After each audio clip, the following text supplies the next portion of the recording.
बिस्मिल्लाहिर्रहमानिर्रहीम। अस्सलाम वालेकुम दोस्तों, कैसे हो आप सब। मैं सईद उमर शाह और आप देख रहे हो सईद उमर शाह फूड चैनल। दोस्तों आज मैं आपके लिए पकौड़ों की इतनी आसान और इतनी मज़ेदार रेसिपी लाऊं कि इंशाल्लाह इतनी आसान रेसिपी आपने पहले कभी नहीं देखी होगी। और अगर आप अक्सर लेट हो जाते हैं और अफ्तारी में वक्त कम रह जाता है तो ये रेसिपी आपके लिए सबसे बेस्ट है। इस वीडियो को आपने गौर से देखना है, वीडियो में एंड तक बने रहिएगा। वीडियो में आगे बढ़ने से पहले आपसे एक छोटी सी रिक्वेस्ट है कि मेरे इस वीडियो को लाइक करके चैनल को सब्सक्राइब कर लें। तो अब रेसिपी की तरफ चलते हैं। बिस्मिल्लाहिर्रहमानिर्रहीम। तो चलिए यहाँ पर सबसे पहले एक बड़ा सा बाउल ले लेंगे और उसमें 4 कप बेसन ऐड कर देंगे। ठीक है, बेसन को मैंने अच्छी तरह से छान लिया था, तब मैं इसमें ऐड कर रहा हूँ। आपने भी अच्छी तरह से छान लेना है तब यूज़ करना है। तो अब यहाँ पर इसमें कुछ वेजिटेबल्स ऐड करेंगे। बिस्मिल्लाहिर्रहमानिर्रहीम। तो सबसे पहले यहाँ पर मेरे पास है 2 अदद मीडियम साइज़ के आलू, जिसको मैंने बिल्कुल लंबाई में और बिल्कुल पतला करके काट लिया। ठीक है, आपने भी इस तरीके से काट लेना है और इसमें ऐड कर देना है। और अब इसके बाद इसमें कुछ मसाले ऐड करेंगे। सबसे पहले इसमें 2 टीस्पून नमक ऐड कर देंगे, यह काफ़ी होगा।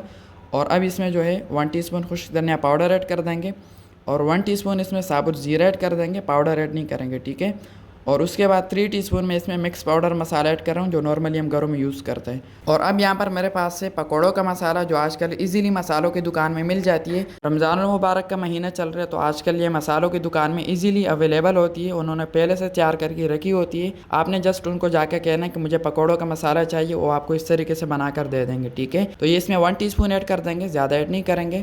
अब इसमें आधा चम्मच कूटा हुआ लहसुन अदरक ऐड कर देंगे और इसी के साथ यहाँ पर है 1 टेबल स्पून हरा धनिया और हरी मिर्चा भी इसके अंदर मौजूद है। ठीक है, 3 से 4 मैंने काट ली थी, इसमें ऐड कर देंगे। प्लेट को अच्छी तरह से साफ़ कर लेंगे ताकि कोई भी चीज़ ज़ाया ना हो। इस तरीके से फैला लेंगे। और अब इसमें मैं थोड़ा सा पालक ऐड कर रहा हूँ। ये देखें मेरे पास है थोड़ा सा पालक, 3 से 4 टेबल स्पून इसको मैंने काट लिया था इस तरीके से और इसमें ऐड कर देंगे। ठीक है, आप क्वान्टिटी कम या ज़्यादा कर सकते हैं।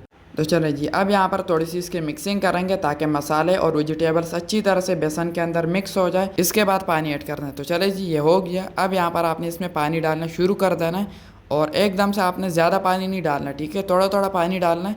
और यहाँ पर हम इसका एक गाढ़ा सा बैटर तैयार कर लेंगे। तो यहाँ पर थोड़ी सी मिक्सिंग करने के बाद अब यहाँ पर मेरे पास है 2 अदद मीडियम साइज़ के प्याज, जिसको मैंने बिल्कुल बारीक चॉप कर लिया था। और इसी के साथ एक छोटा सा टमाटर, इसको भी मैंने बिल्कुल बारीक चॉप कर लिया था। ठीक है, ये देख ले, इस तरीके से बिल्कुल बारीकी से काट लेना है और इसमें ऐड कर देना है। अगर आपको टमाटर नहीं पसंद तो आप ये स्किप कर सकते हैं, लेकिन प्याज आपने इसमें लाजमी ऐड करना है। ठीक है, तो अब यहाँ पर अच्छी तरह से इसकी मिक्सिंग करेंगे। इसके बाद इसमें किसी किस्म का मसाला या वेजिटेबल्स ऐड नहीं होगा। ठीक है, जस्ट अच्छी तरह से मिक्सिंग करनी है। और इसी दौरान अगर अभी तक आपने मेरे चैनल को सब्सक्राइब नहीं किया तो जनाब आला प्लीज़ चैनल को भी सब्सक्राइब कर लिया करें। यह आपकी तरफ से सिर्फ हमारे लिए एक प्यार होता है, एक तोहफा होता है। आपकी तरफ से हमें मोटिवेट करने का, हमें हिम्मत देने का, हमें हौसला देने का जरिया होता है। ठीक है, तो चैनल को लाजमी से सब्सक्राइब कर लिया करें। तो ये देख ले, अच्छी तरह से मिक्सिंग करने के बाद यहाँ पर हमारा एक नेक्स्ट लेवल बैटर तैयार हो चुका है। तो अब कढ़ाई की तरफ चलते हैं। बिस्मिल्लाहिर्रहमानिर्रहीम।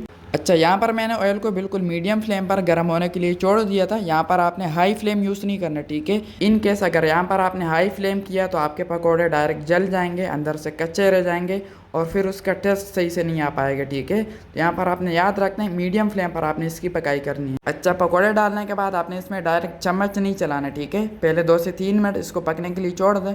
जब इसका शेप स्ट्रॉन्ग हो जाए तब यहाँ पर आपने इसको इस तरीके से पलट देना है। ठीक है, जिस तरीके से मैं कर रहा हूँ। इसको आपने तब तक फ्राई करना है जब तक कि इसका एक प्यारा सा गोल्डन सा कलर ना आ जाए।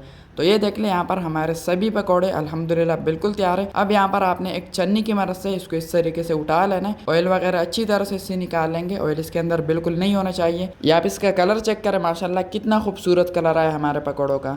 तो अब इसको इस तरीके से एक प्लेट में ऐड कर देंगे और सभी पकौड़े हम इस तरीके से निकाल लेंगे और इसको हम एक बर्तन में ऐड कर देंगे। ठीक है, बिल्कुल इस तरीके से।